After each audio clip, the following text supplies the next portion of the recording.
and new powers and criminal offences to get the job done.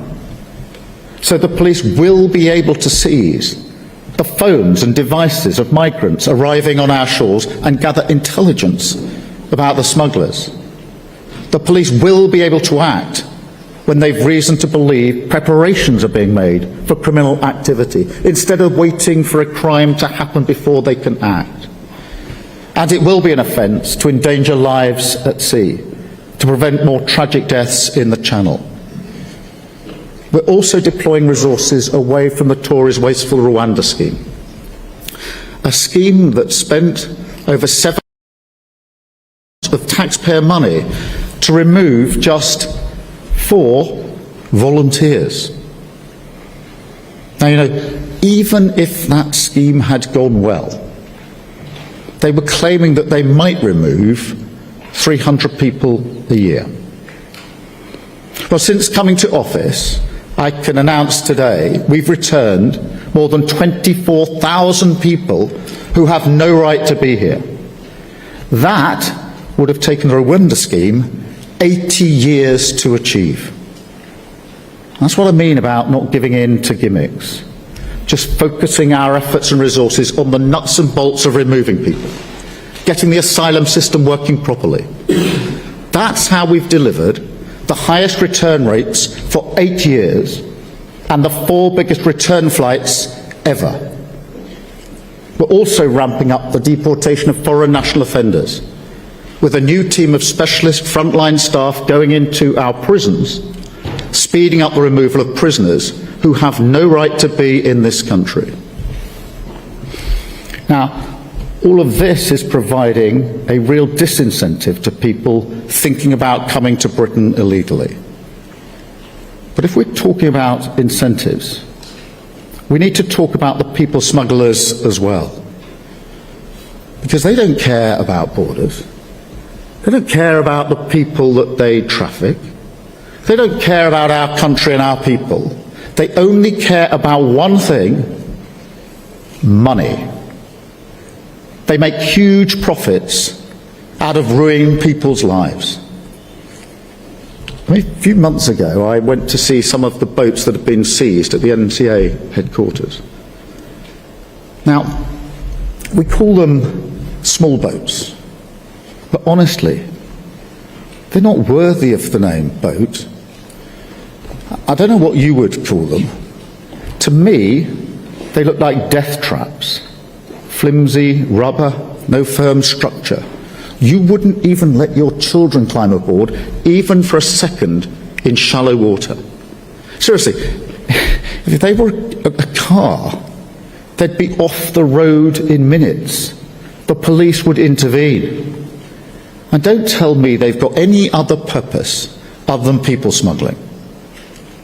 So I see no reason why we can't go after them. And so we are. We've seized hundreds of boats and engines, driving up the costs for the smugglers.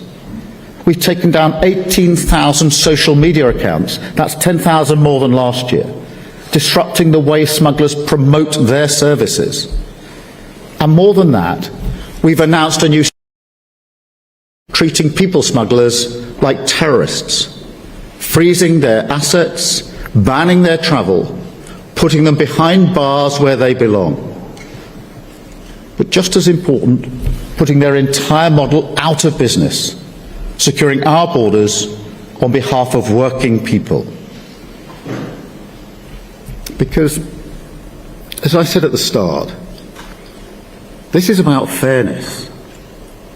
And there is little that strikes working people as more unfair than watching illegal migration drive down their wages, their terms and their conditions through illegal work in their community. I've got to be honest here.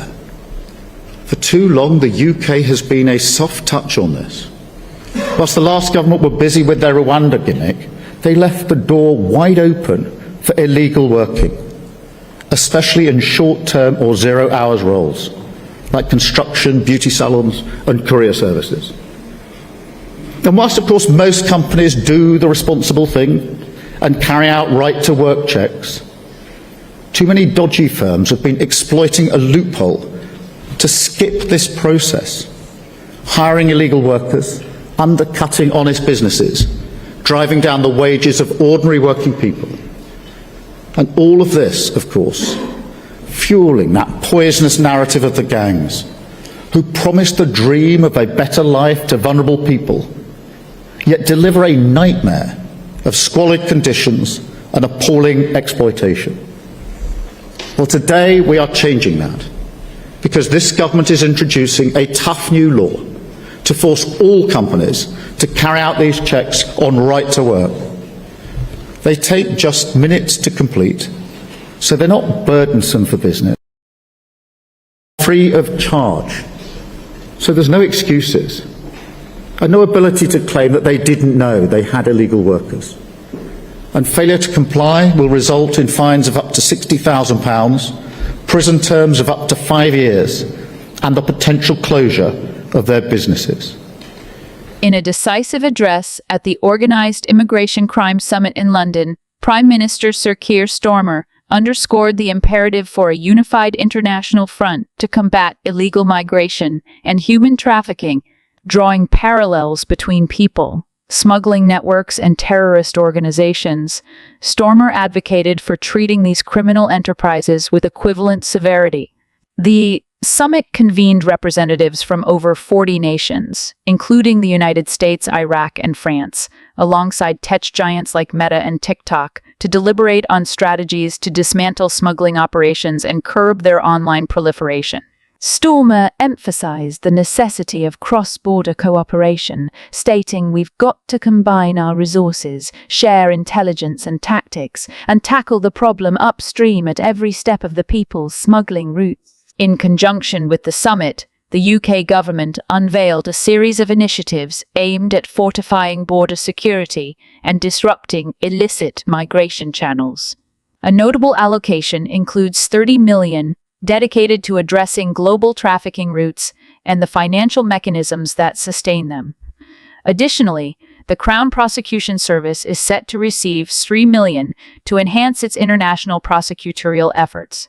Home Secretary Yvette Cooper detailed forthcoming legislative measures designed to tighten employment laws, thereby holding businesses accountable for hiring individuals without the requisite visas, even when engaged as contractors. This initiative targets sectors such as hospitality and beauty, which are often implicated in employing undocumented workers.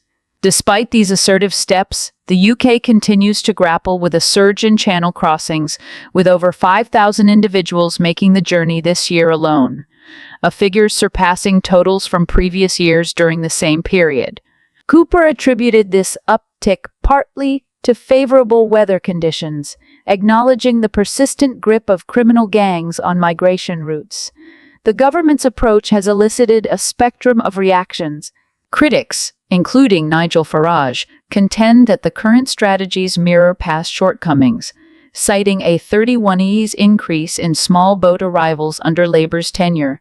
Farage accused Starmer of failing to deliver on promises to dismantle smuggling networks.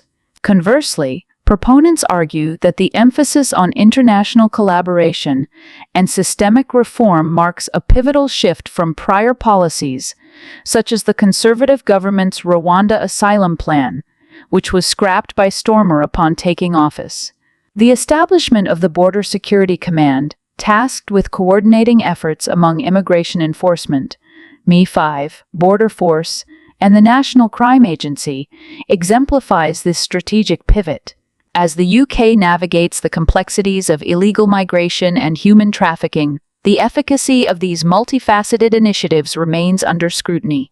The government's commitment to safeguarding borders, upholding the integrity of the asylum system, and protecting communities will be measured by tangible outcomes in the ongoing battle against these entrenched challenges.